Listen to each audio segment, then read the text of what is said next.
St. Clair College Sportsplex, the site of the 2015 OCAA Men's Volleyball Championships. Hello everybody, my name is Dominic Papa. Joining us is the coach analyst, Chris Brecka. We are getting down to the nitty-gritty, the medal rounds. First we're going to start with the bronze medal game featuring the Fanshawe Falcons taking on the Mohawk Mountaineers. And Chris, it's interesting, you see a lot of these the two teams that are here right now anyways. Fingers are bandaged up, ankles are taped up. You know there's been a lot of wear and tear in this tournament already. Absolutely. Some of the games may not have gone the distance in a 5-set, but they've been some nail biters. The points back and forth, so the guys have been working really hard to win the matches that they've won.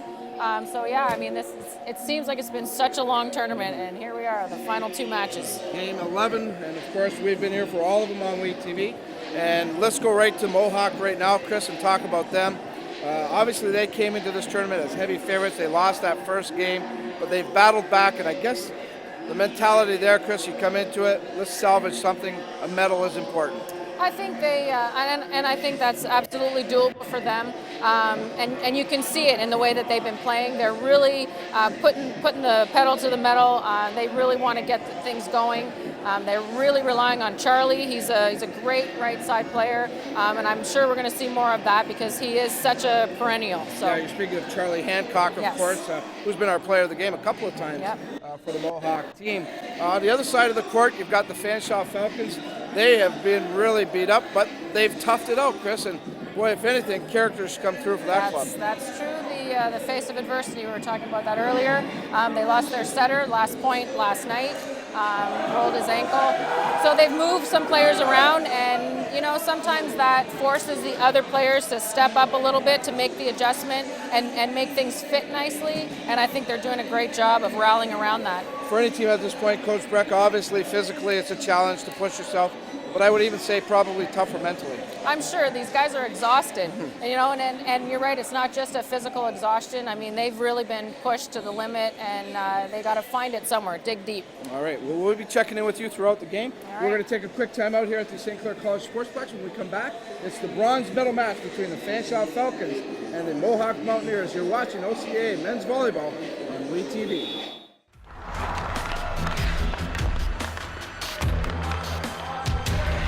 It's not just about hockey. It's about getting a great education too. Academics are equally, if not more important than athletics. The Hockey Canada Skills Academy is a great opportunity for any student athlete to live their dream and chase their passion. It gives them an opportunity to get a workout in the morning, they're physically and mentally engaged, and it helps them as a student as well throughout the day. Our program is not just for the elite athletes, it's for everyone.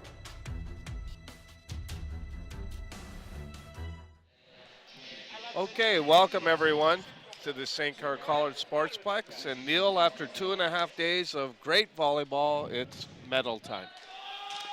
We should see a fine match this afternoon. As Coach Brecka was saying, both these teams have already played today. They would love a medal, and let's see if the physical stamina, the mental stamina, it all holds together for both teams. Should be some great play here in the next few minutes. Very good point. I think this particular match is going to be played more between the ears than it is physically. Good point. Mohawk off to a quick 1-0 lead. Setter Mark Kavekis with the serve. Well, Neil, we are going to give out 3 medals in the next few hours. We just don't know what color is going to what team. And the one thing we do know for sure is the Western Conference teams have risen to the forefront here in this tournament. I'm going to go out on a limb here, Dave, and I'll say the bronze won't go to either Windsor or Niagara. Well, that's a great prediction, Neil. You probably wouldn't get very good money on that in Vegas, though. Quick start for the Mohawk Mountaineers. They looked very loose, very relaxed in warm-ups. Personally, I think they may have an edge here in this. They lost their first match of the tournament. They've played inspired volleyball since. I believe that they really have set a team goal to salvage this tournament with at least a bronze medal after a disappointing first match loss. Yeah, we just blew one out the end zone there.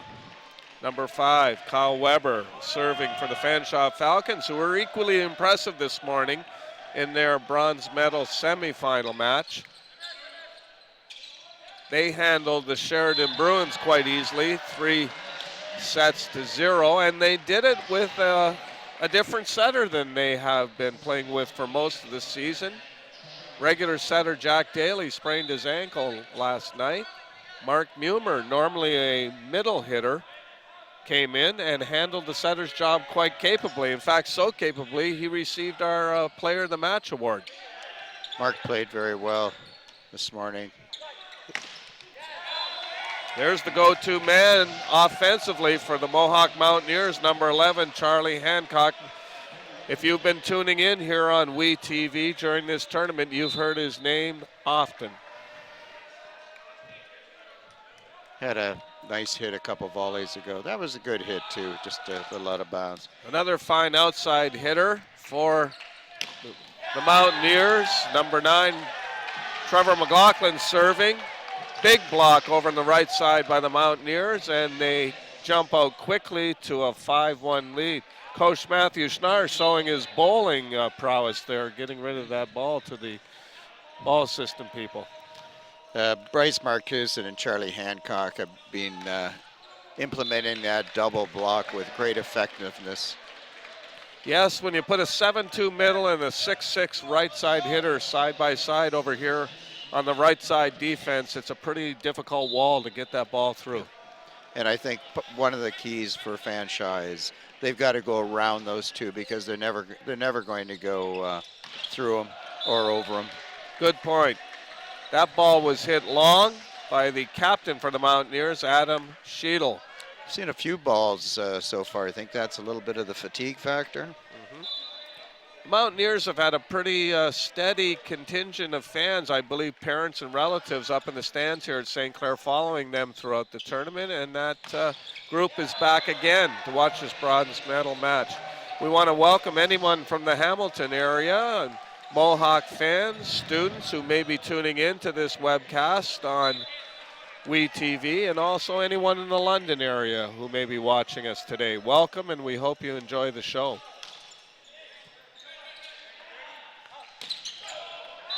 That's out. Derek Braun, second team All-Star middle hitter for the Falcons. And he was their go-to guy in many critical situations this morning, Neil, against Sheridan. Oh, we saw some of that in their last match. Bryce catching a bit of the tape at the top. Yeah, I don't think serving is his strong suit. He's definitely one of the most effective blockers on that Mountaineer team, but he struggled a bit from the serving line today. I like how they're giving him a bit of break, taking him out instead of having to play back row. Be fresh when he comes back up to the front. Adam Sheedle.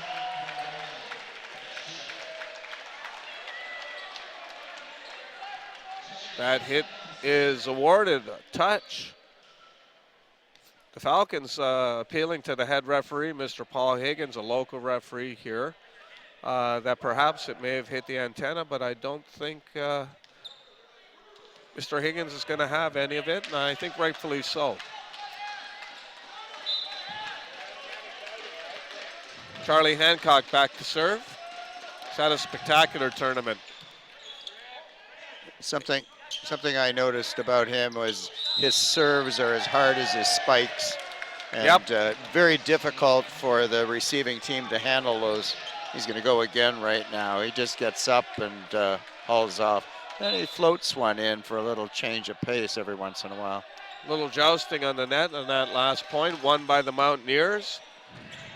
A couple of great passes off that hard serve by number 6, David Gundrum, the libero for the Falcons, and that results in a point for the Falcons as double contact is whistled on number 7, Mark Kavekis, the setter from Barrie, Ontario, fifth-year setter for the Mountaineers. Tried to do a little too much with that ball. Good block by the right side defense of the Falcons. Back row hit by Hancock is handled. Kyle Weber with the cross-court hit. Bart Jedrzejewski makes the dig, but 4 contacts against the Mountaineers, and Fanshawe within 3 points. 9-6. Fanshawe down, but serving. Dimitri Kansos, hard top spin serve. Handcuffs the Mountaineer defense, and it's 9-7. Kansos again. Boy, he hits a heavy ball, Neil. You could just tell that this complex is over 3 stories high, well over 3 stories high, and the bounce there must have gone up almost 2/3 of the way up. Held ball called against number 8, Derek Braun, on that tip attempt. Adam Sheetal, serves long. Both teams have come out with a lot of energy, Neil. Good to see in the bronze medal match here. We hope this is a great precursor to the marquee matchup of the tournament tonight. The Niagara Knights against the hometown St. Clair Saints in the gold medal match. Great block over there. Another one. Fanshawe reading the sets, and another block, but it's wiped out of bounds. Trevor McLaughlin swinging hard, the 3rd-year left side hitter out of Kitchener, Ontario. 3 consecutive blocks. Number 18, Eric Danicke. Serving, blocked. Over to Kyle Weber, and he wipes it off the big block, and that's basically what you have to do. Kyle is undersized when you look at that block that's going up against him, and he hit a smart hit off the hands and out of bounds. Multiple ways to score.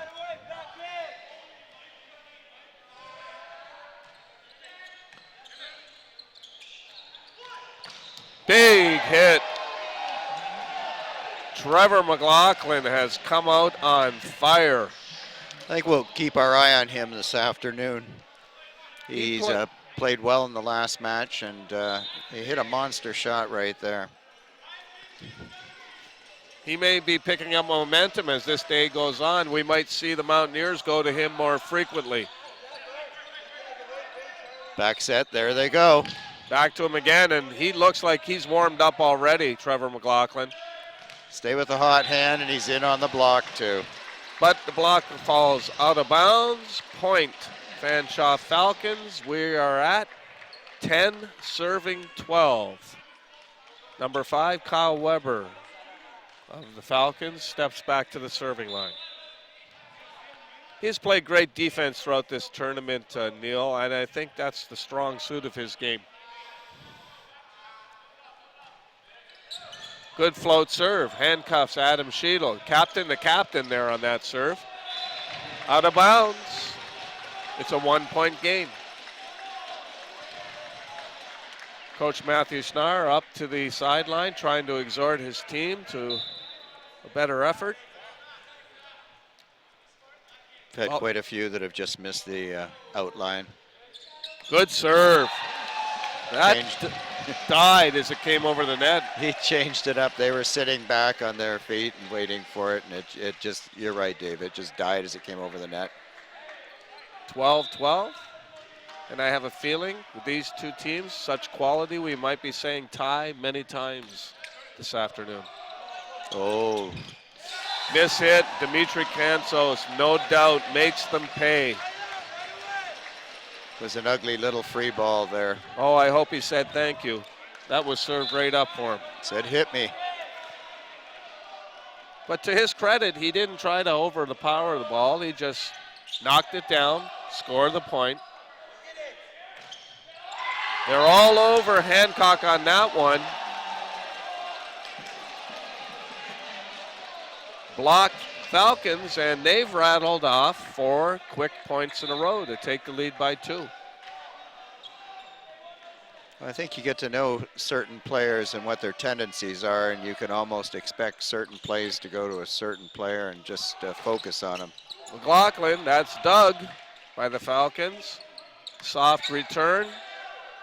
Go Kelly with the hot Farrell. man. There. Oh. They're on at that time. Big block there. You know, Fanshawe can put up a big block of their own. That's number 13 and number 17.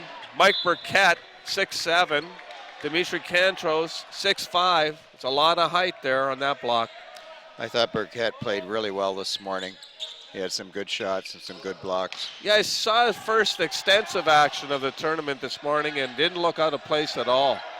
Good defense there by the Falcons. And that's out of bounds. And these Can't believe it. These are all bonus points, Neil. Kyle Weber went back to the serve line, down 12-10. Well, we must not have touched. I was going to say he rattled off 6 points in a row on his serve, which are all stolen points, really. But instead, Mohawk captures that point. That's hit out, and suddenly momentum seems to shift back. 14 serving 15. This match has tightened considerably. Neither team giving quarter to the other. Trevor McLaughlin with the float serve, handled by Kyle Weber. Back set. And there's a touch. Kelly Farrell lasered one off the block by the Mountaineers, and Coach Snar's seen enough for the moment and calls a timeout. So you're watching the OCAA men's volleyball bronze medal game on WeTV. Manpower, that's our specialty. We use it to build infrastructure, like the $1 billion Parkway. That's real manpower in action. End to end, over 1,000 strong, forming bridges, carving out tunnels, shaping roadways. Our manpower is in demand. Well-trained, highly skilled, tough as nails. We've got what it takes to build your career. A solid career for building a better future. LiUNA. Feel the power. Welcome back to St. Clair College, this beautiful new sportsplex that opened in April of last year, Neil, and the first big tournament that has been held here in this facility. And I must congratulate everyone at St. Clair College associated with running this tournament. By all accounts, it's been a spectacular job. I hear it cost only a cool $25 million to build it. Well, it's acted like a $25 million facility this weekend. Absolutely. No, it is an amazing facility, and everybody that I've talked to today from out of town has commented how gracious the hosts were and how beautiful it is.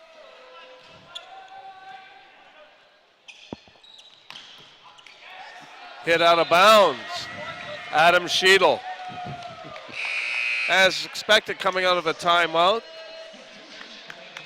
Mark Kavakis, the center, goes to his experienced captain, fifth-year player, Adam Sheedle out of Kitchener.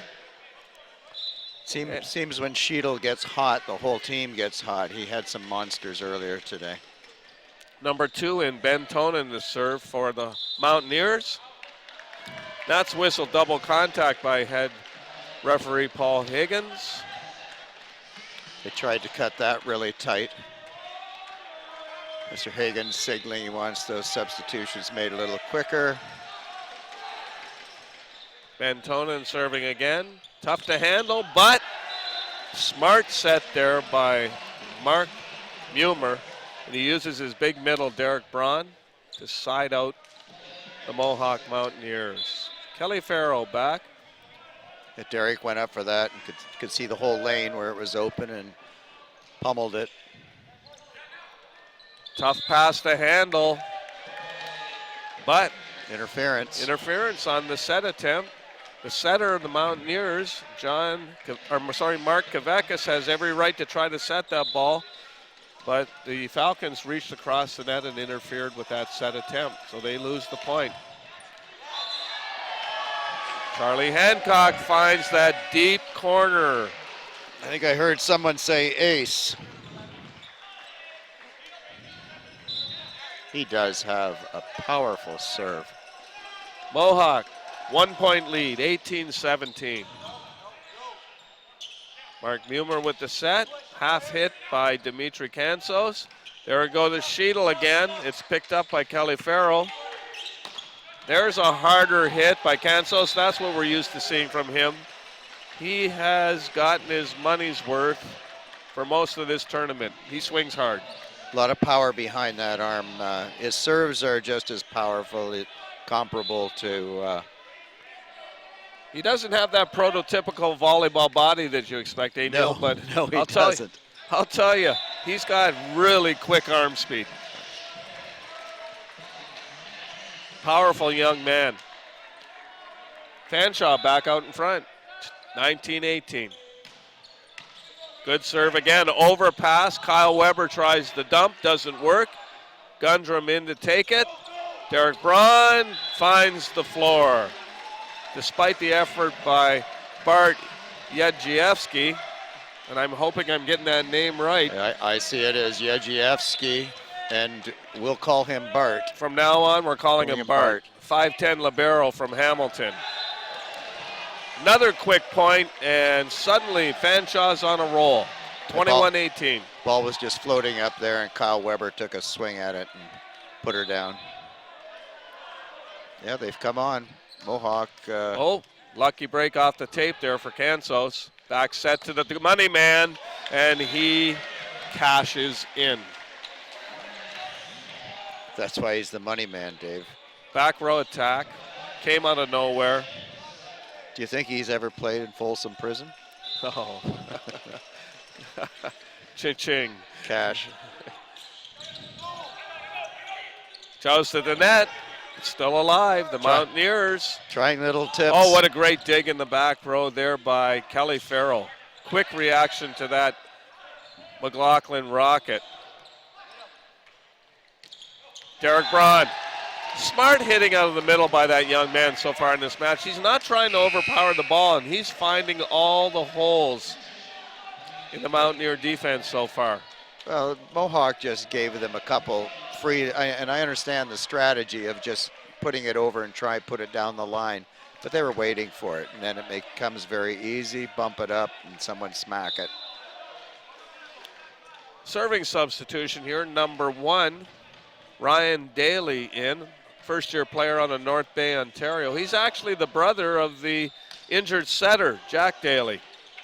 Has a good serve. That's why Coach Patrick Johnson brings him in. Off the top of the block. Net violation called by the down official. I watched Eric Danicki in the other games. He's sort of that quiet player on the floor. But when he gets the ball, he seems to deliver. He's hit some nice hits. He takes full advantage of the opportunities that are given to him. With such a star-laden lineup that the Mountaineers have, he doesn't get as many opportunities as you would think. But he swings at a high percentage, and there's Mark Mumer picking the perfect time for the dump on 2. We saw that earlier with his height out in the middle there. He can, it looks like he's going to set it, and then he doesn't throw it, but it looks like a throw. Well, he's a natural middle hitter, so he has tons of experience playing above the net. And that's a great asset to have now in your setter. A converted setter for this match, actually for the whole day, as Jack Daly was injured last night. And the young man has really proven his worth to Coach Patrick Johnson. He's got his team within 2 points of winning this game here. 23-20 Falcons. Trevor McLaughlin says enough of that. Number 9. The most consistent hitter so far in the Mountaineers in this game. One of the reasons for that is I think the Falcons are keying on Charlie Hancock. They know that the Mountaineers will go to Hancock often. That finds the corner. Adam Sheedle knew he made a mistake laying off that ball when he saw it fall into the deep corner, and here we are at set point. Kyle Weber back to serve. 24-21 Fanshawe. Soft serve, short. McLaughlin steps in to take it. Smart set. Kavekis goes out to Charlie Hancock on the left side. He makes no mistake. 22 serving 24. The Mountaineers cannot afford any mistakes now. Went with the soft serve. And Kelly Farrell wipes the block of Adam Sheedle. And the Falcons celebrate a first set victory, 25-22. So, first blood is drawn by the Fanshawe Falcons in this bronze medal match. Two teams that would love to go back down the 401 tonight with bronze around their necks. Neil, certainly makes that drive in the bus a lot easier to take. It sure does. Mohawk, we'll finish that thought later. Let's pass this on to Dom and Coach Brecka. Thanks a lot, guys, down here at courtside. Coach Chris Brecka joined us. First set done, Coach Brecka, and it looks like a 5-point run for Fanshawe, maybe the difference in that first set. Yeah, that happened right there midway through. They were trailing until about 12-13, and then they captured the lead, and they kind of retained it for the rest of the match, playing some real smart ball, making sure they were scoring where they needed to, and Mohawk just came up short. And as we said at the beginning of the broadcast here today, Coach Brecka, Fanshawe would probably have a different looking lineup, and they do that, but they seem to be responding and maybe even look a little fresher than Mohawk. Yes, they did. They were on point. You know, they were making things happen, and the Mohawk guys are a little flat, and they seem to be getting a little frustrated with each other in that middle part there, and didn't regain their composure. So I don't know. It'll be interesting to see what they do in this next set. Well, you're a coach. What would you say to your guys? Like, if you're Mohawk, I mean, you've had such an outstanding year, and then you're coming in here and you're struggling in areas. Yeah, I mean, this isn't the time to come out flat. They really have to regroup and find that deep down desire that got them here in the first place. So I'm sure that they can rally from that. And of course, if you're a Fanshawe right now, you got guys that don't normally play maybe this much anyways, and play in this type of situation, a big game like this, a bronze medal game. Maybe that's a good way to go, isn't it? It might be, you know. I mean, the pressure for them to perform in their key position is gone, because now they're somewhere where they're not necessarily completely comfortable, and they're rising to that challenge, and, you know, maybe it is taking that pressure off. Maybe they're just having a little bit of fun, right? Maybe they are. All right, good stuff. Always fun to talk to you, Coach Brecka. We'll check back in with you a little bit later on. We're going to go back over to the guys, Neil McTavish and Dave Oss, as we continue the call. Set number 2 set to go. You're watching OCAA Volleyball on WeTV. All right, thanks very much, Dom and Chris. And as this match wears on, Neil, and we go heading towards the 5 o'clock hour, we can see the stands across the way from us slowly filling up. A lot of local fans, I think, starting to filter in anticipation of the gold medal match to come after this bronze medal match. And of course, the big attraction is the St. Clair Saints men's team has reached the gold medal final. And I expect an electric atmosphere here tonight a little later. Should be packed. Weather is cooperating outside. It's not snowing as hard, not snowing that much. Last game, there's Charlie Hancock and Trevor McLaughlin leading with kills. Adam Sheedle starts the match with a ball handling fault. Held ball, tried to reach a little too low on that serve reception. Wonder if we'll see Mohawk come back in this one. They certainly need to. They about halfway through that last game, they just didn't seem to have it. So far, they do. Trevor McLaughlin. He's been hitting the ball hard this match. I haven't seen him play with this much intensity in this tournament up until this point. Float serve handled by Kyle Weber. And Mike Burkett filling in capably in the middle. Normal middle Mark Mumer had to move to setter due to the injuries on the Falcons. And Mr. Burkett in his 6'7" frame have moved into that middle spot. And the Falcons haven't missed a beat with him in there, Neil. No, he's been solid. Solid blocks, solid hits. Well, he blocked it out of bounds, but he was there. Got to turn those hands and get it down, but it was a good hit. Can't take it away from Mohawk. No, Charlie Hancock's got a lot of power behind that right arm, and he used that power to wipe that hit off the block of the Falcons. Bryce Markison 7-2 middle out of Strathroy, Ontario, serving. That's over quickly. Adam Sheedle disagrees, but he's called for a net touch. Didn't matter anyways. That rocket would have scored whether he touched the net or not.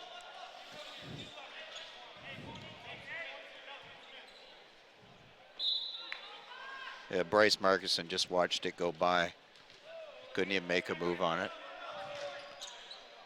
Serve Falcons. Dump attempt by Danicki, doesn't fall. Over to Kansos on his weak side. That ball might have been out, but Trevor McLaughlin decided to play it. Hancock with the hit. Back to the weak side again.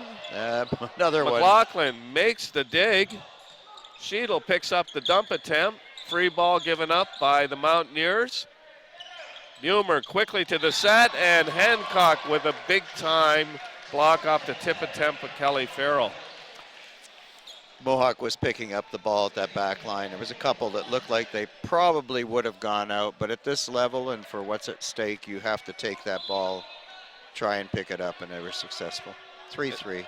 And these athletes, their reaction times are so quick that sometimes when they commit to a ball, Neil, it's very hard to pull off it. This intensity is picking up a bit. Jedrzejewski with that dig of that rocket by by Kansos. That ball never cleared the net. 4 hits. Adam Sheedle seems to be a little bit out of sorts at the beginning of this set, and he's coming out. Boy, Coach Schnarr wastes no time substituting his captain. Coming in for him, number 12, Stephen Fox, 6'4", left side hitter out of St. Catharines, second year.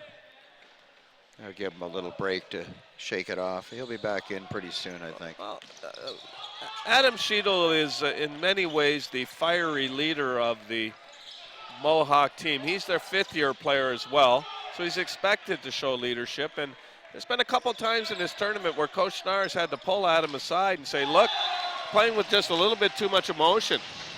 Got to settle down. And that was the case here again.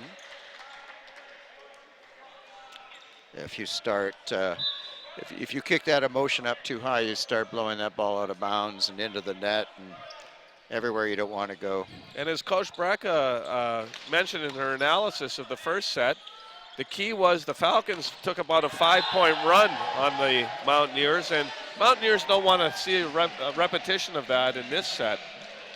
Great block by Stephen Falk there from St. Catharines. A mere 6'4", towering above the net. He looks bigger than that too. Back to serve. Handled by Gundrum. And as is most cases at this level, when you get a perfect pass, you're going to convert for a point. 6'4" Fanshawe, still out front. Second set here this afternoon, the bronze medal match. Tip attempt. There's a lot of tips going on here, and they haven't been successful with any of them. McLaughlin didn't have much choice on that. The set was way outside. Interesting choice there by the Falcons, and they're called for a held ball on the dig off the block hit. Head official Paul Higgins determining that that ball sat a little too long in the hands of Derek Brunn. Kelly Farrell with the pass, back set. Brunn's tip attempt doesn't fall. Block. Kavekis with a rare hit. And Mumer once again. He seems to have a knack, Neil, maybe a third eye of knowing exactly when to put that dump down. It almost looks like when he sees the block going to one side or the other and it's not sitting there in the middle, he decides to take that little dunk. Yeah, that's usually a function of very good peripheral vision, isn't it? Yes. Like you said, he was a middleman before, so he has a good Hancock idea. uncharacteristically gives a free ball back, but he is saved by his big middle, Bryce Markison, who blocks the quick middle attack attempt by the Falcons. I wonder if they'll start going a little bit more to Bryce. He seems to he outsizes everybody. But well, blocking keys his game, and I noticed that the young man's confidence seems to grow when he gets a few blocks in. Hanso's not ready for the back row set. Yeah, set was too short. It was well in front of the attack line. Diving dig by David Gundrum.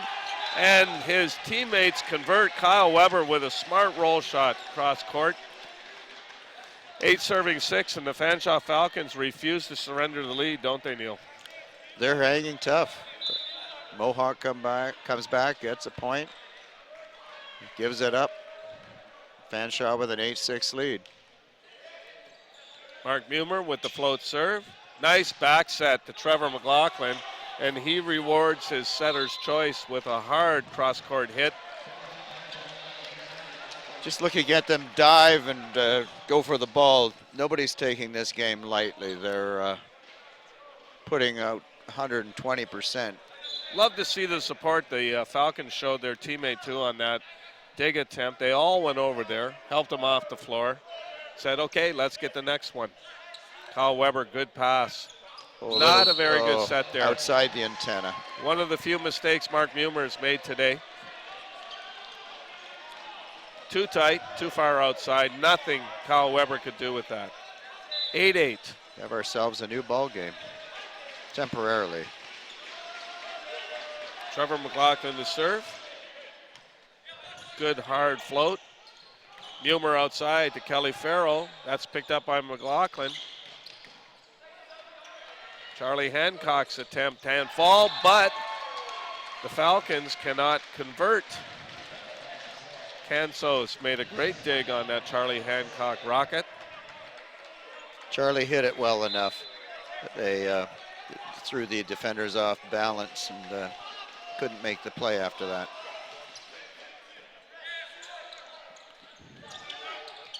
Big push. I'll tell you, Stephen Falk has come in and he has played well defensively at the net over here on the left side of the Mohawk defense. He's made a few good plays. 10-8.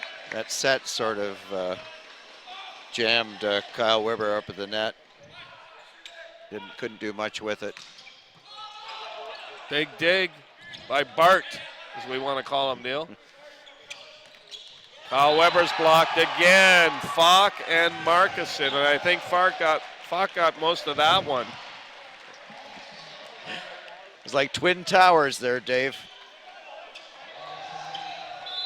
Well, Kyle Weber is only 6 feet tall, the captain for the Falcons out of New Hamburg, Ontario's 3rd year. So he needs to have those sets off the net, Neil, if he's going to do anything with them. Look at Marcuson. He's fired up. Timeout. Fanshawe Falcons trailing 12-8. Want to remind you, you're watching the OCAA men's bronze medal match on WE TV. 1 out of 7 children across Canada are at risk of going to school on an empty stomach. That's why Breakfast Club of Canada provides a healthy breakfast to school kids nationwide every day, which can help to build a bright future for Canada's children. But there are still many more children who need our help. So please help us provide breakfast to the children who need it. Donate now on our new giving platform, ICanGoWithout.com, and visit breakfastclubcanada.org for more information. Hi, I'm Ed Jovanovski. Watch us on WE TV. We got you covered.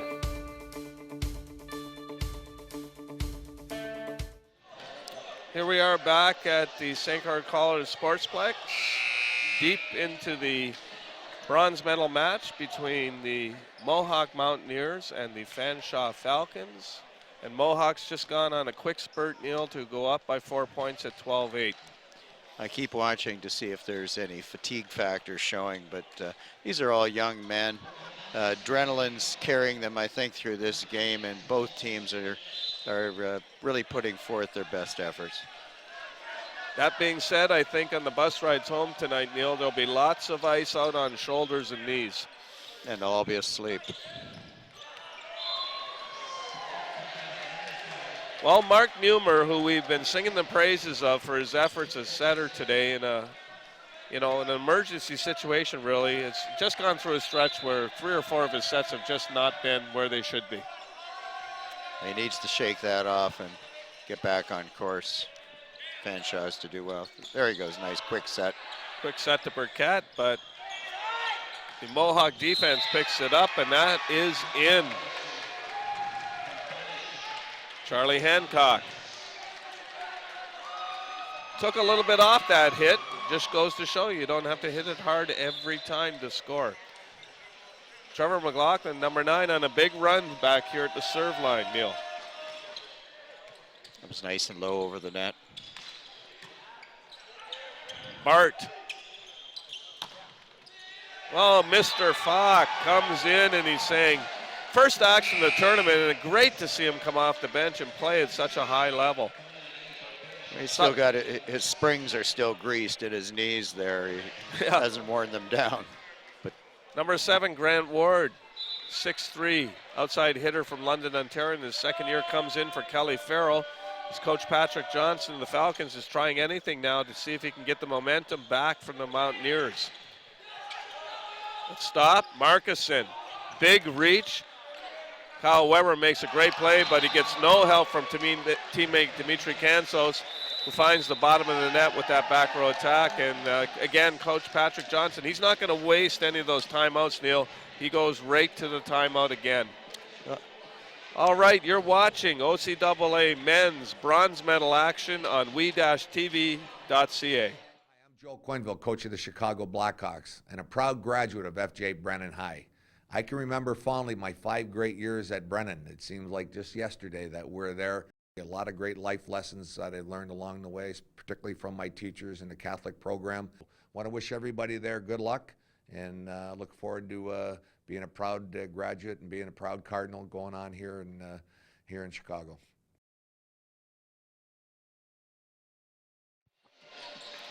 So Coach Patrick Johnson of the Fanshawe Falcons calls 2 quick timeouts in succession. He's tried a substitution or 2. He's going to try another one coming out of this timeout. It looks like number 2, Nate Van Camp, is going to come in.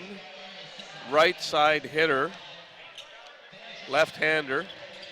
It might just be a situational substitution because he's coming for his left side teammate, Kyle Weber. And it might be just to try to get out of this rotation, Neil. Now, we noticed this morning that Coach Johnson didn't hesitate to use his timeouts. They were only into the 16th point, and he's used both of them, so he has none left. Quick middle to Mr. Burkett, and the 6'7" middle blocker from Toronto, Ontario makes no mistake. So, the second timeout gets the desired effect. Within 7 points. Nate Van Camp to serve. Handled by Trevor McLaughlin. You know, I'm impressed. We've remarked at how hard McLaughlin is hitting the ball, but he's also playing great back row defense, too, for the Mountaineers. He's been passing dimes all afternoon here. Substitutions on both sides. Back comes Kyle Weber, number 5, which I suspected may happen. And on the Mountaineers side, Ben Tonin, number 2, comes in to serve. And also for defensive purposes, 5'10" player out of Hamilton, Ontario. Good pass by Weber. Swing and a miss on that middle attack attempt. Little missed timing. And this is the worst game that setter Mark Mumer's had since he came in this morning, Neil. Yeah, I didn't think that was a missed hit. It was just a bad play. Tonin's serve is long. And Fanshawe goes back to the serve line. Burkett doing the honors, trailing 18-10.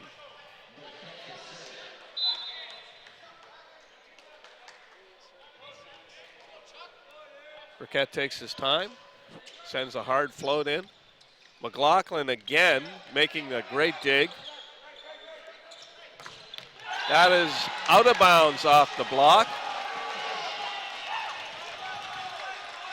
Number 7, Grant Ward, makes his presence felt soon after being put in. 11 serving 18. I don't think the Falcons are going away, Dave. Well, they got a long way to come back, Neil. We'll see. They're going to have to do it quickly. Charlie Hancock, as he does many, many times, silences that run with a hard hit out of the right side position. He now serves into the net. Coach won't be too upset by that with a 8-point lead. I'm sure he doesn't mind having aggressive serving, Neil. Let's try to get this over with. Even up the games for this match. McLaughlin again taking the serve. He seems to be taking about 90% of the serve receptions, Neil. The Mohawk has definitely taken away the momentum that Fanshawe had. Back row attack is out. They just got to keep the ball in the court. Charlie Hancock misses, not happy with himself. Number 7, Grant Ward back to serve for the Falcons. 19-13, Mountaineers in the lead. Well, they go to Hancock again, but he seems to have lost that timing he's exhibited through most of this tournament. Five-point game. Yep. I wonder what Mark Kavekis, the center for the Mountaineers, is thinking right now. I would give it to him again. You're a risk taker, Neil. Well, no, I like to think that you forget about those bad plays. You want that ball back so you can rectify the situation. Well, it's a moot point anyways because Ward misses his serve. Well, we'll see what happens if Charlie gets the ball. But Ward makes a great pass. Derek Braun up the middle, and it scores. Smart hitter, Derek Braun. He hasn't been trying to make a dent in the floor here in this new facility, Neil. He's just been trying to find open spots, and he's been very effective in this match. We'll check for dents later. Yeah. Great block. McLaughlin smothered by Mumer and Braun. 16 serving 20. Look out. Fanshawe creeping up. Out. Linesman Pat Patterson snaps that flag up in the air. That's Pat. He's a real snapper. Our lines officials are all local officials. Mark Eckert, Mike Rock, 2 of them. We got 4 for this game. Yeah, and the head official up for this match, Mr. Paul Higgins, also a local Windsor official. So big local flavor in the officiating crew for this match. Good play at the net by the Falcons to keep it alive. Hancock steps up, takes the free ball. McLaughlin is blocked again. Same combination blocking him. Well, I think the Falcons are reading the fact that McLaughlin so far has been the most effective hitter for the Mountaineers, and so they've keyed on him in the last couple sequences. Coach Schnarr came out, was a little hot about something, either the pass or maybe telegraphed it too much. Derek Braun comes out, Ryan Daly in to serve, and also for defensive purposes. 6'1" rookie from North Bay, Ontario.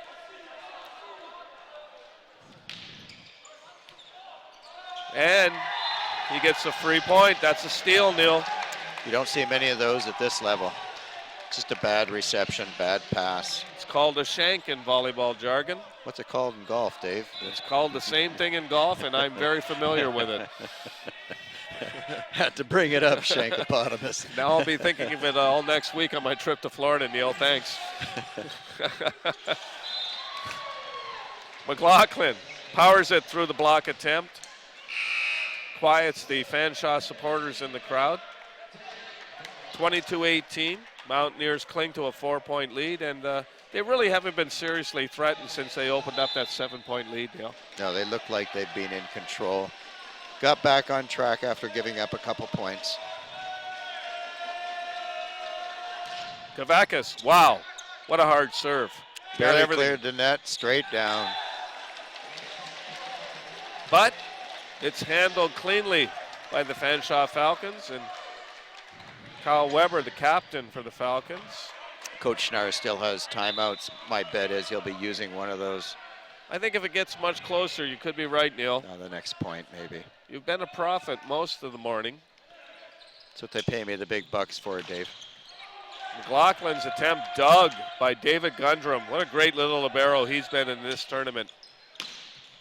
Hancock is blocked by Burkett, who celebrates exuberantly at the net. Coach Schnarr off the bench. Hasn't gone with the tee yet. No, his team's still winning. You don't want to take them off when they have the lead. Mumer to serve. Floats it in the middle of the court. McLaughlin takes it. Wow, and Burkett has suddenly become a blocking machine. It's a 1-point game. The Falcons. This is big because the Mohawk cannot afford to lose and go down 2 games to It none. would be a crushing blow emotionally, wouldn't it, after such a large lead? Mumer again. Float, long this time, handled by Bart. McLaughlin wipes it on the blocks. Off the block, I should say. Smart hit. All the way over right behind our broadcast booth here. I didn't even flinch, Neil. You didn't see it coming.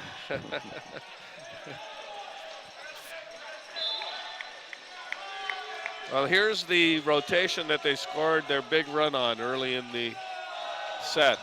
We'll see if they can do it again to close out the match. Burkett is stopped. Bart with a nice set. And Brent Ward comes off the net celebrating his block of Charlie Hancock. 22 serving 23. Kyle Weber back to serve, and even Coach Patrick Johnson has picked up his energy on the sideline. He urges his team on. Would be a big comeback if they can complete it. Handled by McLaughlin to Hancock. He hits a heavy ball down the line. Mohawk refuses to give up that lead, Neil. And to call a timeout. Well, Coach Schnarr. He's just called the play. Experienced 7 years now, despite his young age. Tender age of 30. He's already got 7 years coaching experience in here with the Mountaineers. Canso selects to tip. Wow, it's dug. Pancake. Burkett says no. And the crowd is even warming to the task here, Neil. Great play from Trevor McLaughlin, flat on his back there, picking the ball up, making the play, but Burkett had other thoughts on the matter. Now serving. Well, no more mistakes can be made by the Falcons, and there, unfortunately, is one as Burkett serves it long. That was close. And we're not in a good position to see that end line, but well, the Falcons come a long way back, but they can't complete the chore, and the Mohawk Mountaineers prevail in a close 25-23 set, and we're all knotted up at 1 set apiece in this bronze medal match. Boy, for missing that serve, you could have to buy a case of Faygo Red Pop for the team up on the bus on the way home.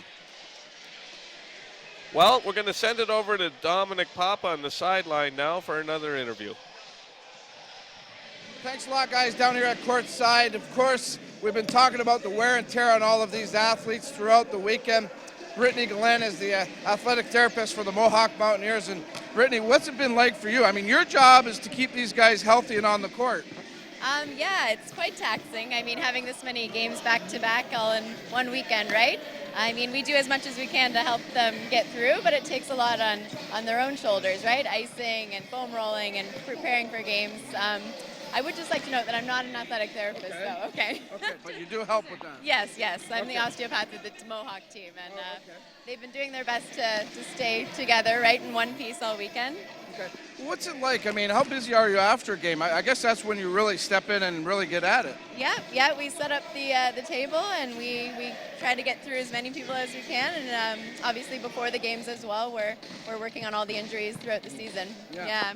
I know you can't go into details because it's always kept a big secret about injuries, but I would imagine there are guys playing with injuries right now. Yes, a lot of overuse, strain. I mean, their season is very long as well for volleyball, so there's always something. Yeah. Of course, you're sworn to secrecy, so we won't get into that. What seems to be the most common injury in volleyball circles? A lot of shoulders, right? Okay. Shoulder strains, tendonitis, overuse, right? They're going for so long, it's bound to happen. Their jumper's knee and their rotator cuff and their shoulder. Yeah. Do you have your own ice machine at the school or whatever? I mean, you must have a lot of ice cubes available, right? We do, yes, that's essential. Okay. Well, good stuff, Brittany. Thanks to you, you've kept the guys alive and kept them playing very well. They're back in the match. That's got to make you feel a little bit better. So appreciate you coming in. Enjoy the rest of your stay here, okay? Thank you as well. All right, Brittany Glenn of the Mohawk Mountaineers doing a good job keeping her team on the court, and they're still in contention for a medal here. Let's get back over to the table to the guys. Set number 3, set to go here on WeTV.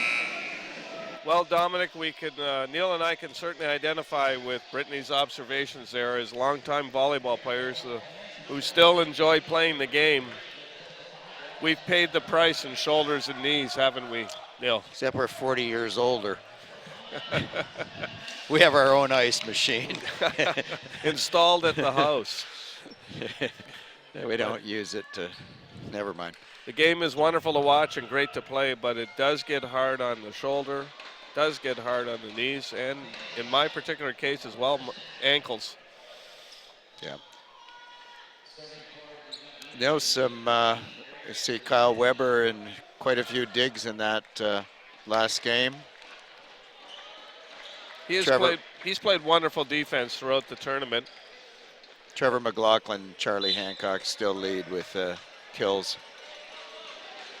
Okay, Eric Danicke starts it off with a float serve that results in a point as Bryce Markison calmly dumps the overpass by the Falcons into the open corner, the 2 position of the court.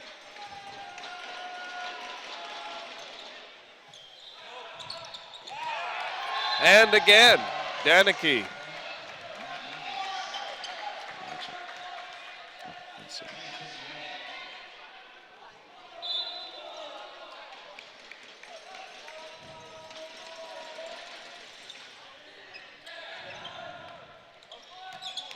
There we go. Falcons respond. Want to give a shout out to Neil's wife, Anjanette, who's enjoying her first tournament action this weekend up in the stands here at St. Clair, Neil. She keeps texting me to watch for expressions on people's faces. Maybe that's like in poker when they have that little give. Maybe we know when certain players are going to hit the ball or get the ball next. Oh, yes, I see who she's talking about. Big hit picked up by the Falcons. Mumer gives up the free ball. Hancock steps forward. Kavekis with the set. McLaughlin is dug. Great defense on the part of the Falcons. But Hancock gets that one to fall through that big block. I also want to shout out to my beautiful partner, Suzanne Fair, who's a little under the weather today, Neil, and watching us on we-tv.ca. I hope, hon, you're feeling better soon. My sentiment is exactly, Suzanne. We miss you here. Good serve again by Kavekis. Kansos hits it out. That cross-court attempt, and the Falcons, I sense, might be entering into some difficult territory here, Neil. They've let the Mountaineers creep out by 3 points immediately. This is a critical third set. Kavekis trying to serve tough. It's in the middle of the net. Because the Mountaineers, they had their last game shortest time, what they had about 3 hours break, where Fanshawe was looking at 5 hours. I don't think that's making any difference. McLaughlin calmly picks up the service reception, is rewarded with the return set, and hits a real acute cross-court hit. He's also playing well on defense. He's got just a couple fewer kills, but he's definitely being back there on the digs. Big dig by Bart.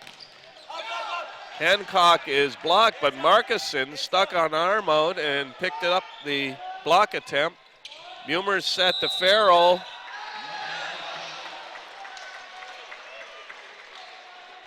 We're waiting for a signal from the official. It could have been out, went outside the antenna. Are we seeing anything? Must have been a net touch on the Mountaineers. Net violation. Kelly Farrell back to serve, number 15, first-year player. He's got his hand taped too. Big block by Derek Braun. Yeah, lots of tape, lots of ice. We see more and more of it as the tournament wears on. Bryce Markison tried his little dunk shot there, and they were ready for him. 4 hands waiting to block it. Yeah, I don't think he'll get away with that too often. Kelly Farrell to serve again. Kavekis, great back set all the way across the court to Charlie Hancock, and he beats it off the block. Mohawk up 6-4. Interesting to see that Coach Matthew Schnarr, the Mountaineers, has stuck with number 12. His substitution halfway through that second game, Stephen Falk, he must have liked what he had seen, Neil. Well, fresh legs coming in. I think I've only seen him make one little error, and that was picking up that. Hancock warming up now. Pass. Showing a little bit of energy. Hancock impresses me as an emotional player, Neil. He seems to go through ebbs and flows, and when he's on fire and he gets fired up, he seems to play that much better. You know what I watch? Take a look right now, Dave. He's sitting there pacing with his feet. He's moving his feet back and forth. He's focused. He's ready to make the play. Everybody else is flat-footed. See if he does again. A little bit of nervous energy, maybe. Yeah, he's enjoying the moment. Keeps him in the game. Kansos back to serve. Handled by Jedrzejewski. I'm not afraid to say his last name, Neil. I'm not afraid either. I've got it spelled out phonetically right in front of me, so we should be. We're good. We really have to concentrate to make sure we don't butcher it, though. I just like to be courteous and call him by his first name, Bart. On a first-name basis with the libero from the Mountaineers. McLaughlin with a great pass, and that sets up Kavekis to hit the inside shoot shot to Eric Danicke. Goes up with the number 1 finger. A lot of trust there. He's happy. A lot of trust there between center and middle hitter when you see that play come to fruition. Quietly doing his job. Hancock to serve, 9-5 lead for the Mountaineers. Overpass, Danicke off the block. Off the block. That was one you didn't know whether to just drop it on the other side or hit it. Timeout, Falcons. Coach Patrick Johnson doesn't look happy. So we'll send you now to commercial on We TV. Bye. Great. My car's blocked in. I got this. I think the parking brake is on.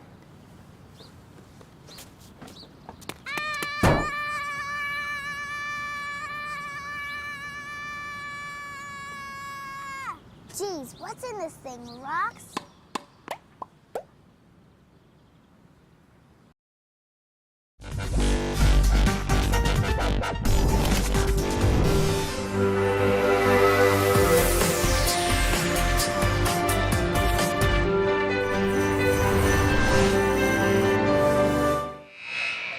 Here we are back at the St. Clair College Sportsplex, where we are deep into set number 3 of our bronze medal match, and the Mohawk Mountaineers, Neil, seem to be slowly exerting their will here on the Fanshawe Falcons.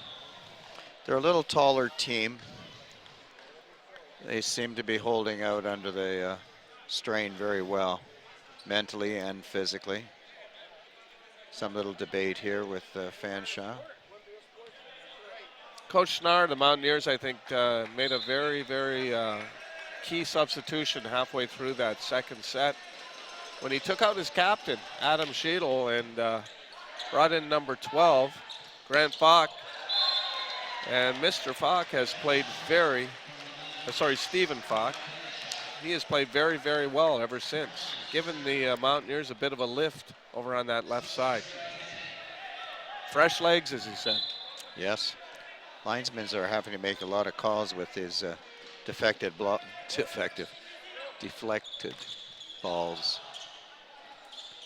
Hard for you to say, Neil. We're not going to get there. Blocked by the Mountaineers. Number 12, the aforementioned Stephen Falk. Back to serve with an 11-6 lead. The way the Mountaineers are playing, Neil, I don't see too much chance that they'll give this up. But, yes, McLaughlin coerces that block attempt to go out of bounds. And the Mountaineers open up a 6-point lead. That's in. Linesman snaps that flag down. It's just behind my monitor. I can't pick that one up too quickly. Looked pretty close though, didn't it? Mark Mumer back to serve for the Falcons, trailing by 5. Back set. Wow, Danicke. Oh, what a well-placed shot. That one's in the upper deck. Yes, the fans up in the mezzanine get a free souvenir for about 5 seconds. They threw the ball back in. Must have been the team they didn't like. Or they've been to Wrigley Field. Long time tradition there. Farrell's attempt blocked. Kept in play. McLaughlin off the block, and all of a sudden we got some really good defense here and a good rally going. Back set to Hancock, and he's blocked. Burkett with the outstretched arms took care of that one. 13-8.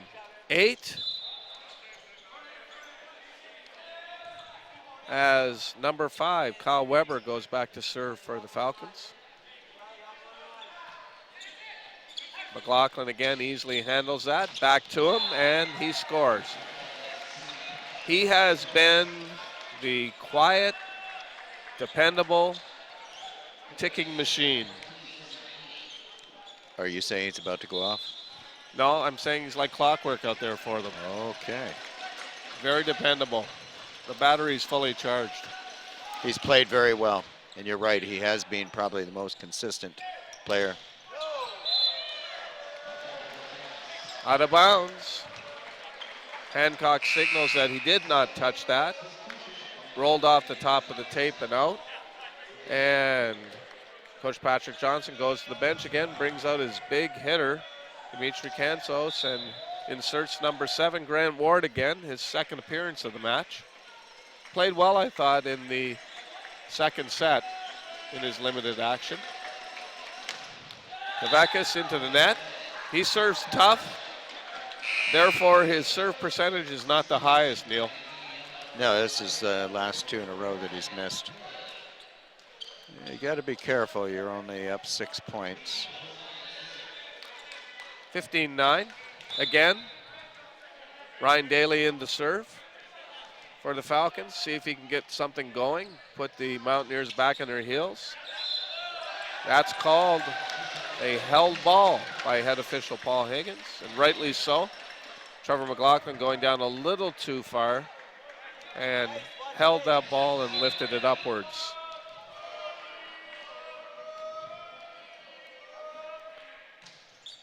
That floated.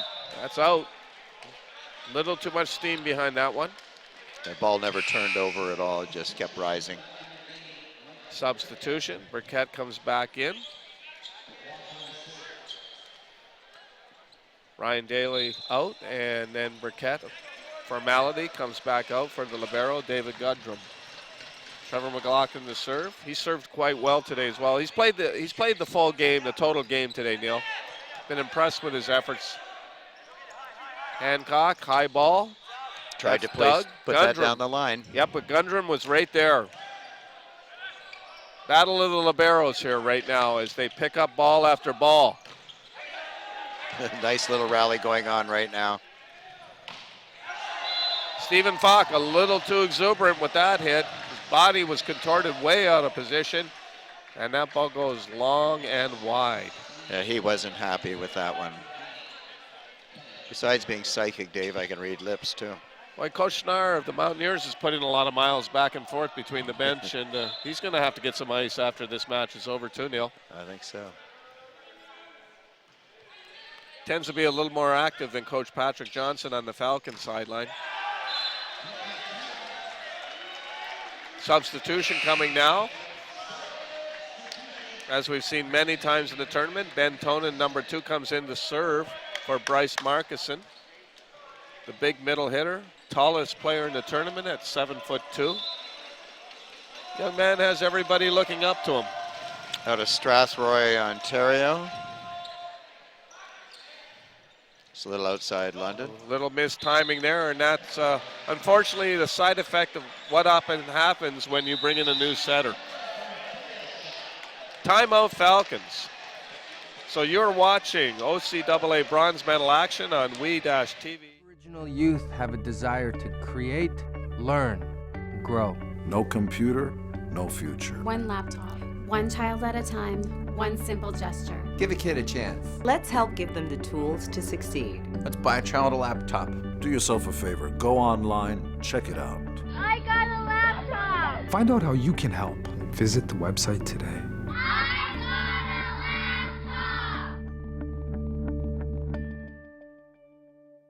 Hi, I'm Ed Jovanovski. Watch us on WeTV. We got you covered.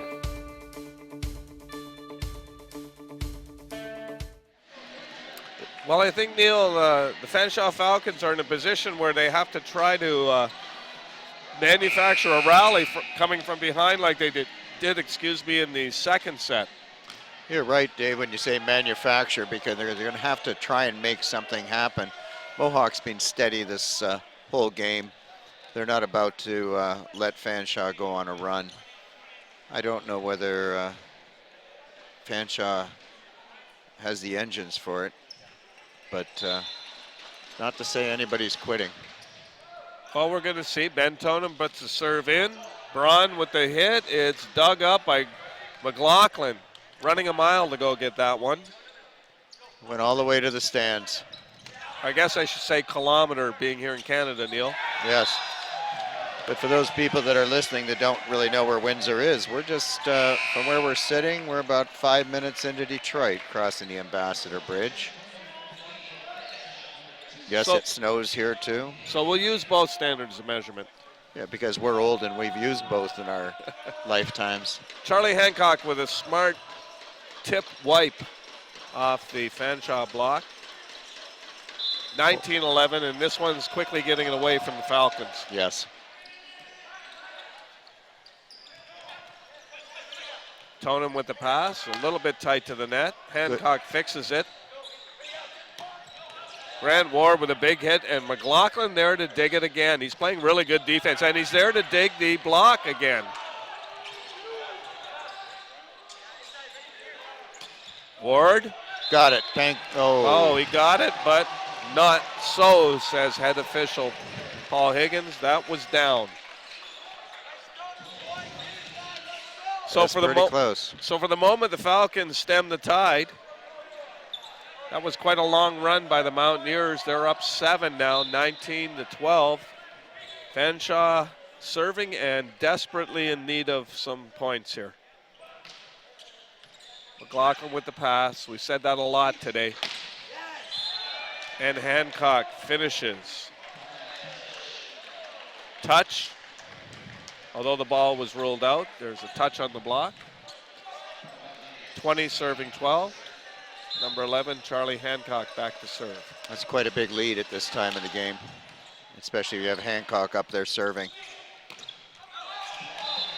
Kyle Weber, so many times, makes the smart choice on the hit, wipes it off the block. And it seems like we've now temporarily settled into a side-out game here, Neil, but that's not good news for the Falcons. No, I think Mohawk would be quite satisfied with finishing at side-outs. Overpass. Held ball called on number 7, Mark Kavekis. You don't see him make many ball handling faults. He has a little conversation with referee Higgins, probably checking out where the good place is to eat dinner tonight, Neil.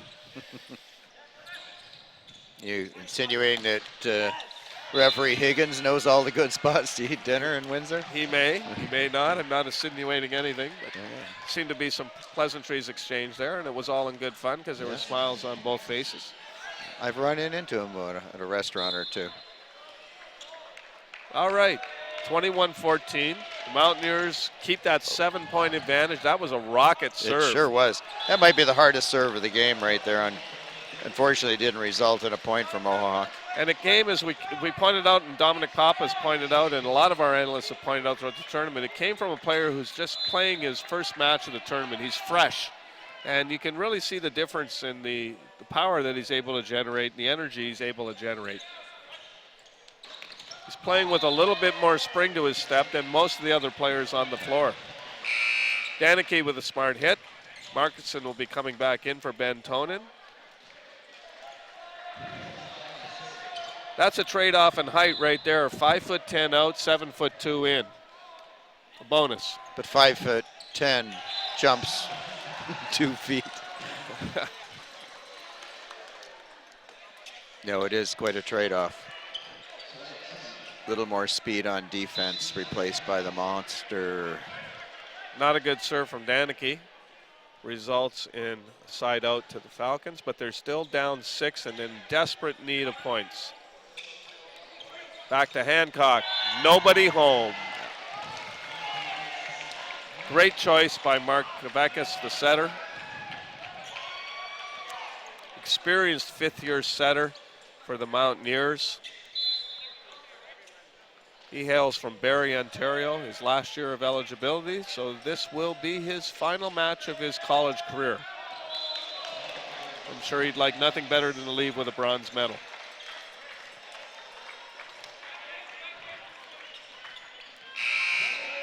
Again, he serves tough, but long. That's okay when you have a 6-point lead. Not so okay if the match is tight. No. Conversation between the coaches here. Didn't like the substitution. I think Coach Johnson may have reached his limit in substitutions. Well, we don't know what that is about, and I think it's going to result in a warning to the Fanshawe Falcons, a delay warning. I think the substitution may have been illegal. Coach Matthew Schnarr was on top of that one. Ran out quickly off the bench. Somebody's keeping the statistics. Yeah, we don't see that one too often. Always good to see the coaches in the game, Neil, paying attention to every detail. Hancock scores. Matter-of-factly. Trevor McLaughlin comes out with a well-needed rest. I think he's played just about every point in this tournament. Number 15 goes in for him, and that is Mirko Smolevic, 6'3" right-side hitter from Hamilton, Ontario. Left-hander. Nice serve. Bart makes the pickup from the back row. He does. And Hancock That's converts. Very good set.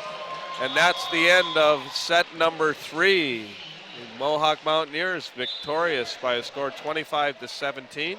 And they now lead this bronze medal match 2-1. And they have put Fanshawe Falcons' backs to the wall, Neil. Mountaineers definitely have the momentum, Dave. They started to exhibit it early in that game and carried it all the way through. Yeah, I really never got the sense that the Mountaineers were in trouble at any time during that particular set. Okay, we're going to send it over to Dom on the sidelines now.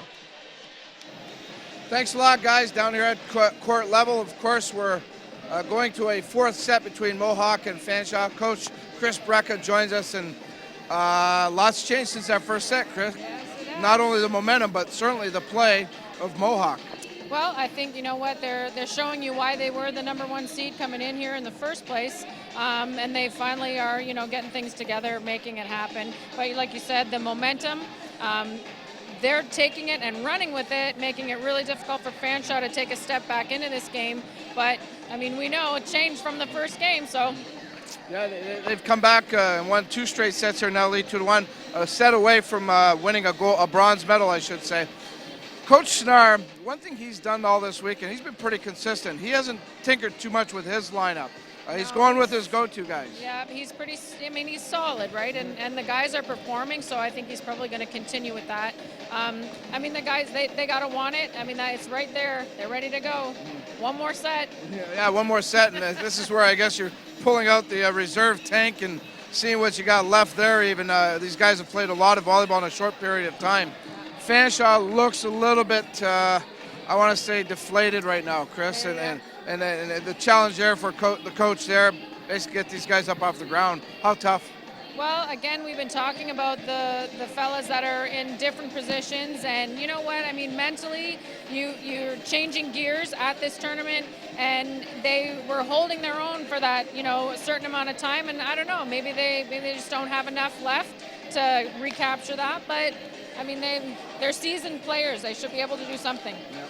Mohawk is 1 set victory away from a bronze medal, and don't forget, immediately after this contest, the gold medal match featuring the St. Clair College Saints as they'll take on the Niagara Knights. We'll have that game for you right here on WE TV. Right now it's back to our play-by-play team, Neil McTavish and Dave Austin with the call of set number 4.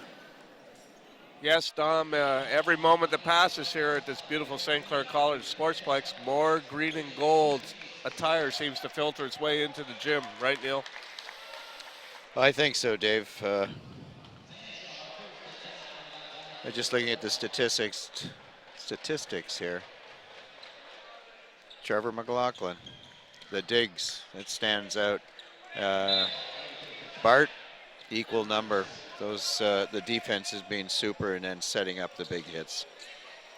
Well, you expect your libero to be up there leading in digs, but McLaughlin has also gotten his fair share of digs today, and he's not only doing it in the back row, he's been probably the most consistent hitter in the front row as well.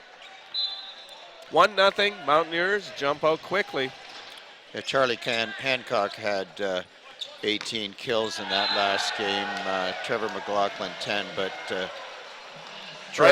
Bryce Marcus and sorry Neil with the big block there on Kelly Farrell, and it's 2-0. Mountaineers, I think, can smell it a little bit. Gundrum with the pass. Another good block. Marcuson, blocking machine. Farrell, though, coaxes that by the block. The diminutive 6'1" right side hitter. You generally don't see right side hitters of that small a stature, Neil, but he certainly plays much bigger than that height. Stephen Falk had that one go through his arms. I've been waiting for that. The big guy. Out here to McLaughlin, and he makes no mistake. He makes some really critical ones. Just when you think that someone else is going to get the ball, they feed him. Yes, sir. Number 9, the third-year player out of Kitchener, Ontario, has stepped up big in this match for the Mountaineers. Setter, Mark Kavekis gets a hard serve in. Wow, Kelly Farrell did everything he could to keep that in play.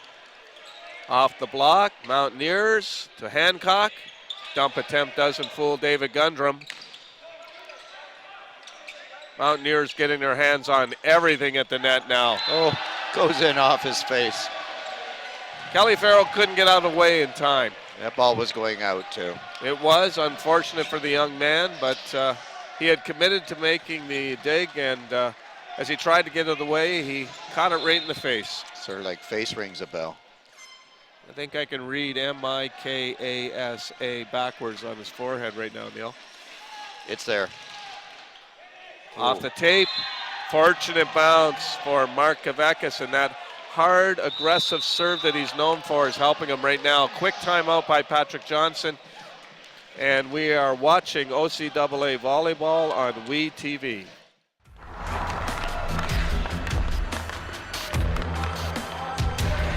It's not just about hockey. It's about getting your great education too. Academics are equally, if not more important than athletics. The Hockey Canada Skills Academy is a great opportunity for any student athlete to live their dream and chase their passion. It gives them an opportunity to get a workout in the morning. They're physically and mentally engaged, and it helps them as a student as well throughout the day. Our program is not just for the elite athletes, it's for everyone.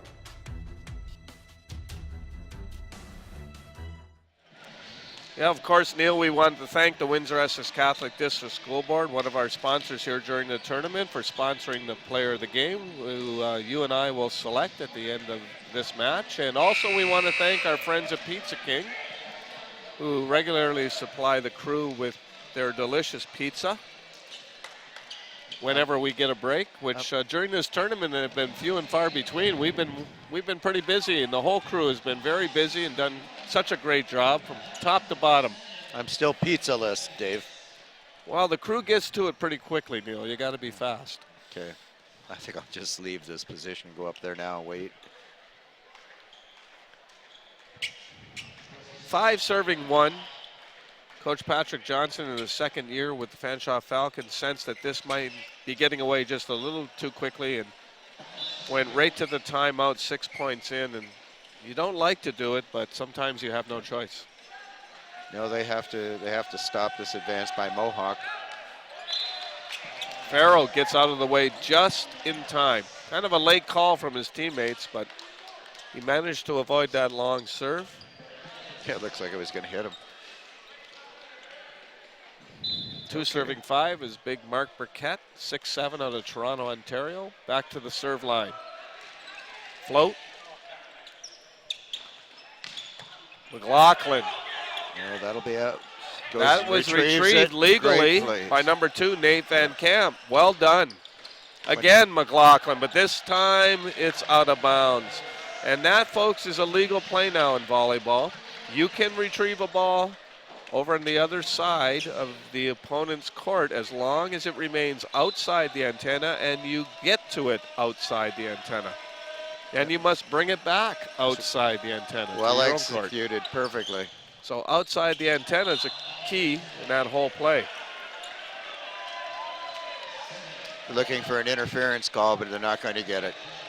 Unfortunately, I think Fanshawe is grasping for straws right now, looking for anything. There was no one else to make a play there. It looked like just as it entered the plane, he got his fingers on, dropped it down the other side. Dimitri Kantos coming in, and he's going to come in for Kyle Weber, so Coach Johnson trying all kinds of different combinations here. He's not been afraid to go to the bench in this tournament, and it's paid off for him at times, especially when the injury bug struck them last night. And I think Fanshawe's done well to be here in the bronze medal game. They sure have. They're not about to give up. Nice dig. That was McLaughlin, I believe. All the way back there it was. Makes a great dig.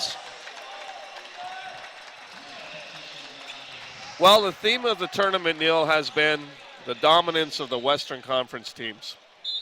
And we suspected that coming in that might be because in all the play-in rounds the week before the tournament, the West teams defeated the East Conference teams in every single match. So that left us with a tournament of 6 West Conference teams, 2 East Conference teams.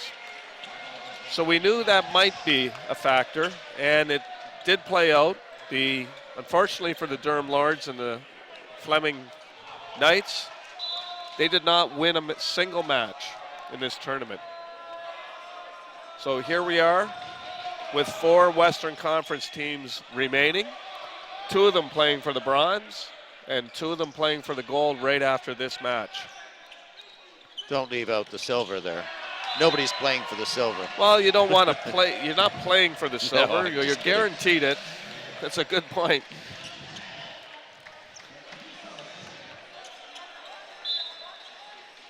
(9-3). Mohawk again out to a quick lead.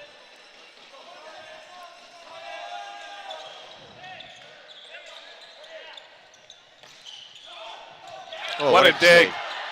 7'2", stretched out on the ground, gets the ball. Yeah, he used every centimeter of that tall frame, but his teammates can't pick him up as Charlie Hancock hits it out.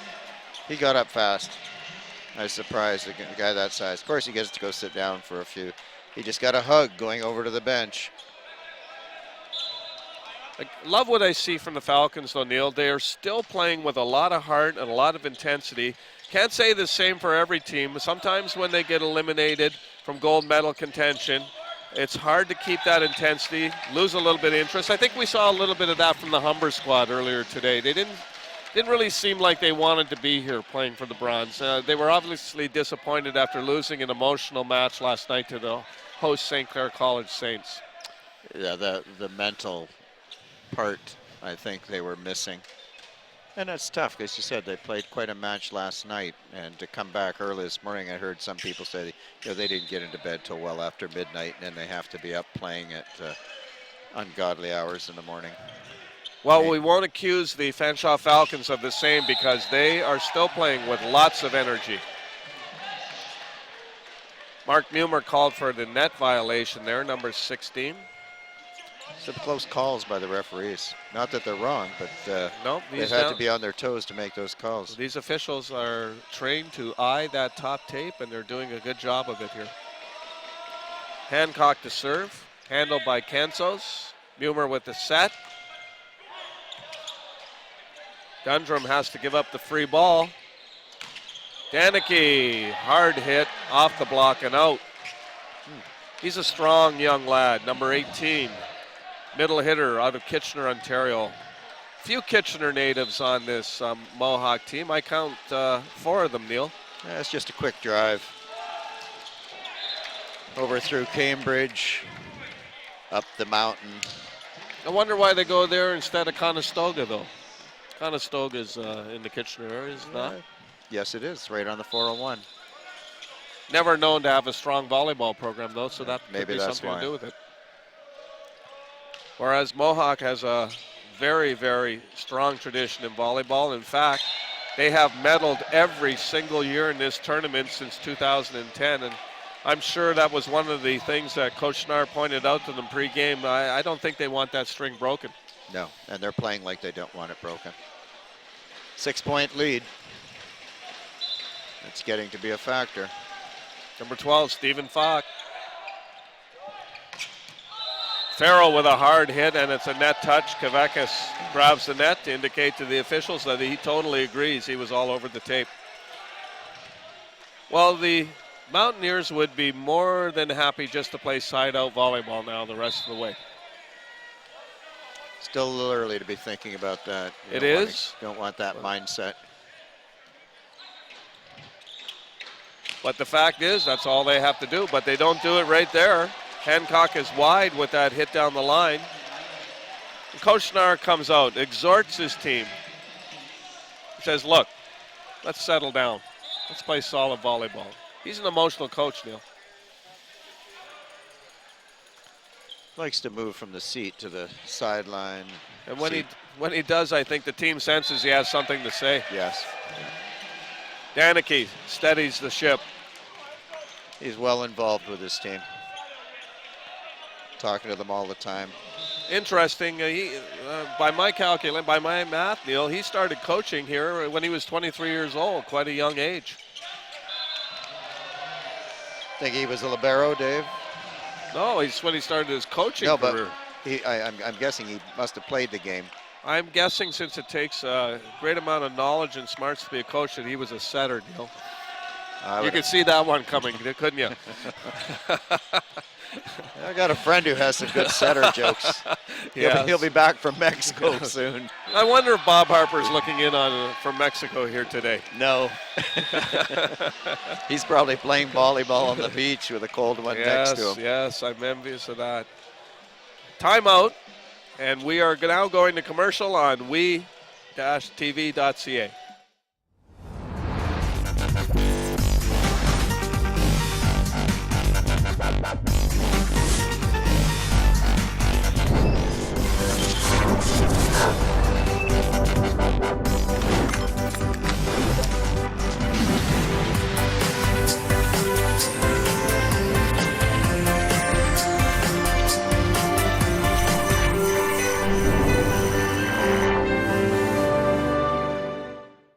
Hi, I'm Ed Jovanovski. Watch us on WeTV. We got you covered.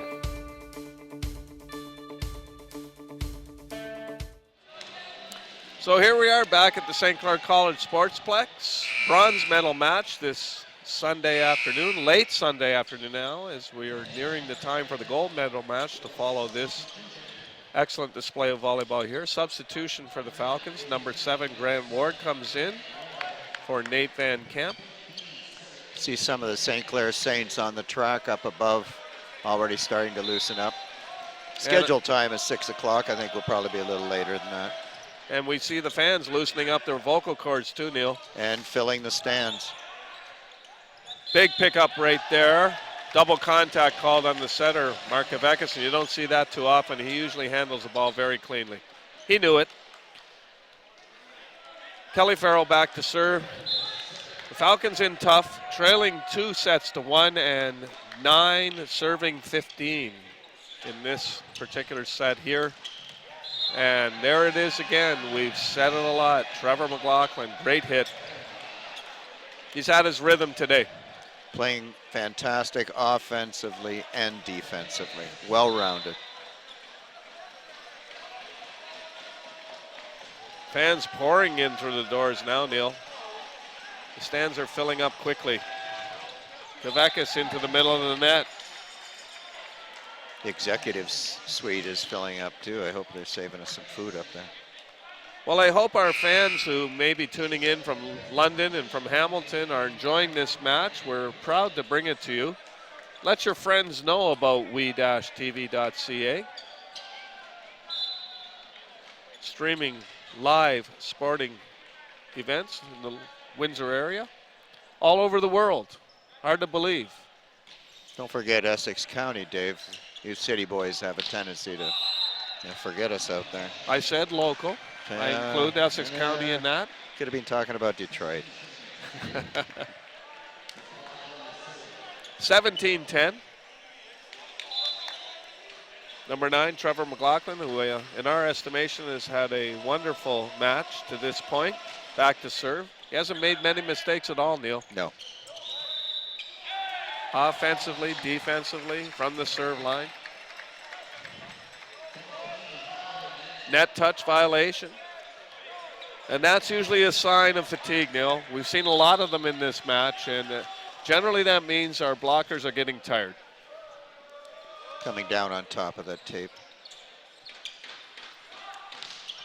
Hancock, cross-court hit, picked up by number 7, Grant Ward. Free ball. Oh, Derek Braun has, not only does he wear number 8, he had number 8's number on the opposite side of the net there. Got those long arms up in front of Bryce Markison's hit attempt, and it's point Falcons, and maybe that can give them a little bit of the energy needed to get back in this set. So Bryce gets those short, little quick sets. Oh, here, whoa. Souvenir. What a dig by Kelly Farrell. Could have shook his hand. Great effort. And it's out. It pays off. Markison does get those short sets, but also that hit is just slightly above the net. So if you're waiting for it, those are blockable. Just a supreme effort by Kelly Farrell to get that dig. Oh, he slid over and banged into our table and still picked up the ball, got up and got back into play. Grant Ward with the serve. Back row pipe. Derek Braun stays with it. Ward with the roll shot. Bart setting. Hancock cannot convert. I think he was caught by surprise. That was a little wide, that set. And look out, Neil. 14 serving 17. An 8-point deficit has been whittled down to 3. This is what the Falcons needed. Fanshawe with no timeouts, and Mohawk still has Wow, 2. a tough serve, and that's another point. That serve looked like it hit a wall as it crossed the net. Completely handcuffed number 12, Stephen Falk, as he tried to receive that serve. Ward from the serving line, doing the job. Falk handles that one over to Hancock, and a block. I think every player on that Fanshawe squad calculated that set may be going to Charlie Hancock. So if you can start predicting and get those blocks up, 1 point difference. Well, I said it earlier, Neil. Fanshawe was still interested. You could tell. You could see it. And here we go. It's 17-17. Cansos. And when you're still interested, you still have a chance. Somebody from Wheatley, Ontario caught that ball in the stands, Dave. Oh, I love it. Using an old George Kell reference. Famous Tigers baseball announcer. Showing your age, Neil. Oh, I thought I just made that up. Double contact. Comes in at an inappropriate time for the Mountaineers. I expect Coach Schnarr to pop up off the bench any time now, but he hasn't yet.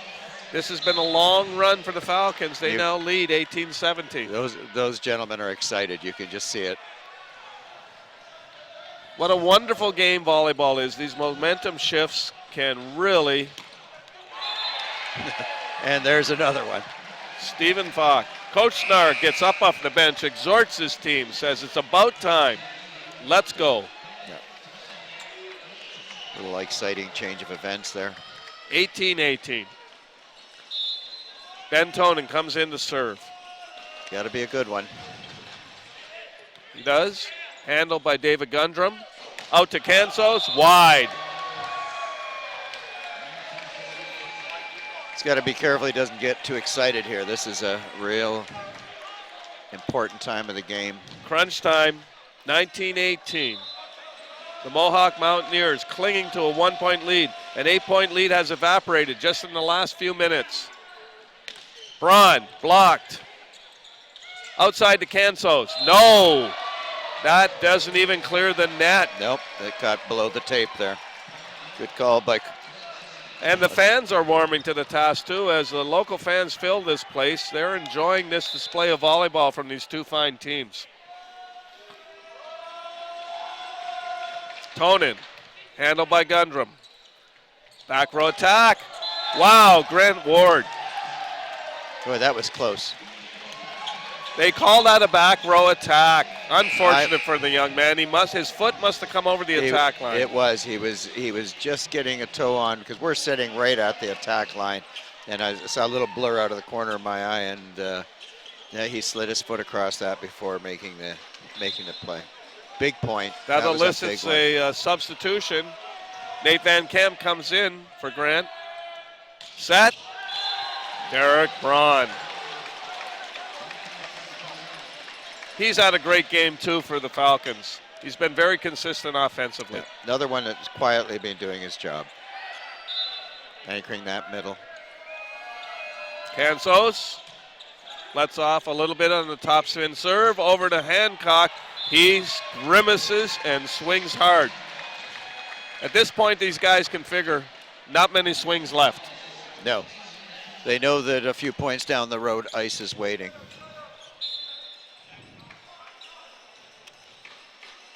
Count that well. Okay, that's 28, eh?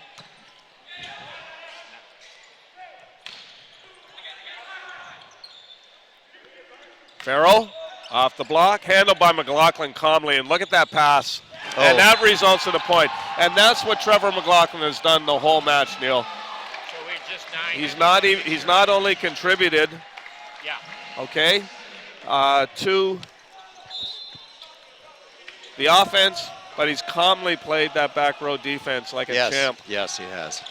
Hancock, tough serve, overpass. When you check the statistics, that's what it shows. Hancock from the back row, blocked. Braun on it again. This side, Falk, picked up by Cansos. Over to Farrell. Big hit picked up again by McLaughlin. These guys are reaching down for Here we go, what a great rally. Out. Oh. Big cheer from the Mohawk fans up at the top tier of this St. Clair College complex. A lot of parents up there. They've been here for the whole tournament. 1 point away from a bronze medal. Here comes the captain. Falcons got close, but the Mountaineers managed to stem the tide. Number 5 comes in for the Mountaineers. I don't know if Coach Schnarr just wants to get him some playing time. Comes in for Trevor McLaughlin. First time we've seen him in the tournament. Well, they tried to get Adam Sheedle back in the game there for one point, but he was out behind the curtain for a few seconds there and didn't get back to make the substitution fast enough. Farrell with the hit off the block. And I think Coach Schnarr wants to get Adam Sheedle in because it's his 5th year. This is it. This is his last match of his career, and I think that's a great gesture on Coach Schnarr's part, being very aware. His 5th year senior leader. He was substituted for earlier in the match, and Coach Schnarr wants him to be on the floor, I think, for what he hopes is a great moment to come here. Got to make sure of this serve. Harrison Connell with the serve for the Falcons. No! In the middle of the net. And it's 25-20, 3 sets to 1. The Mohawk Mountaineers are the bronze medalists of this 2015 OCAA Men's Volleyball Championship. So congratulations to the Mountaineers. Lost their first match of the tournament, but showed a lot of intestinal fortitude.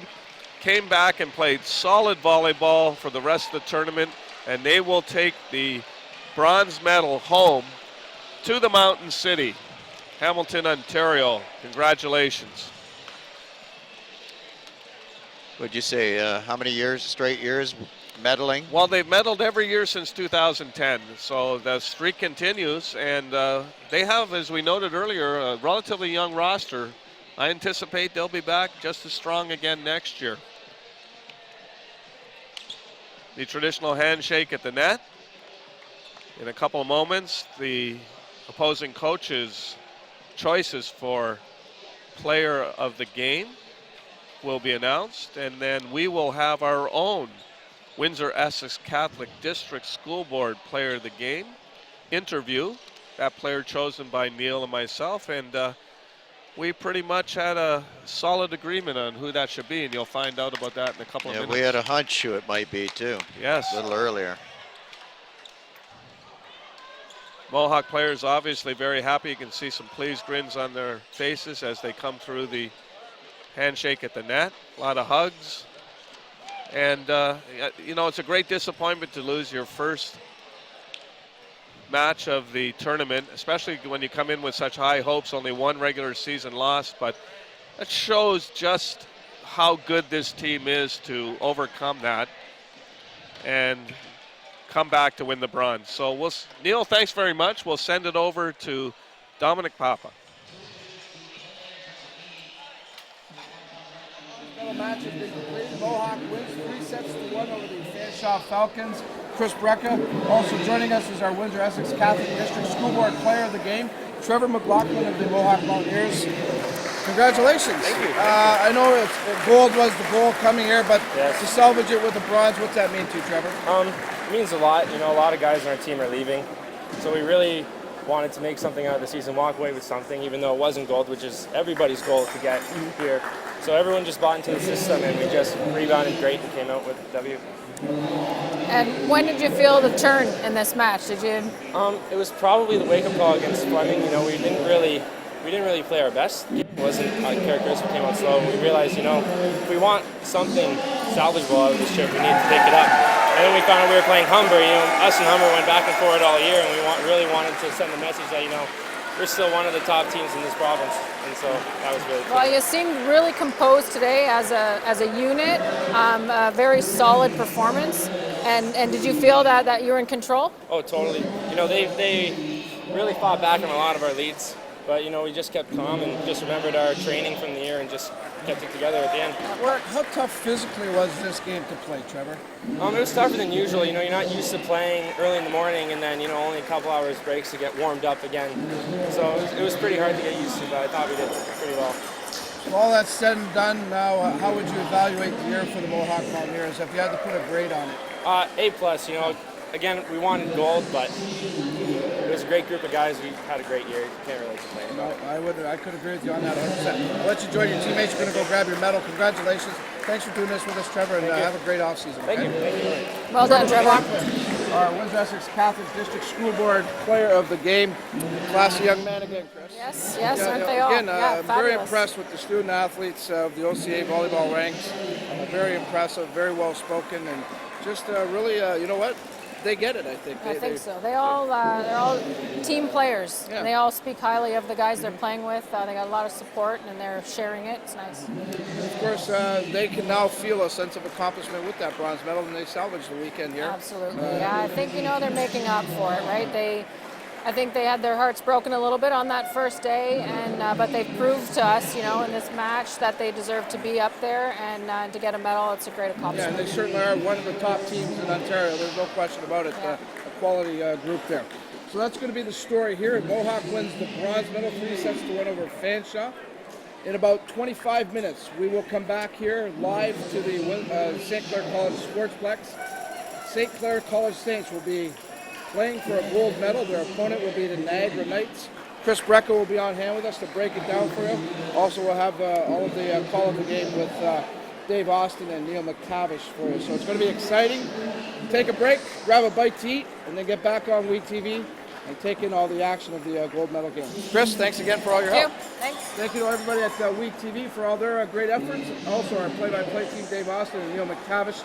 On behalf of everybody at Week TV, this is Dominic Papa wishing you a great night. We'll see you all again very soon.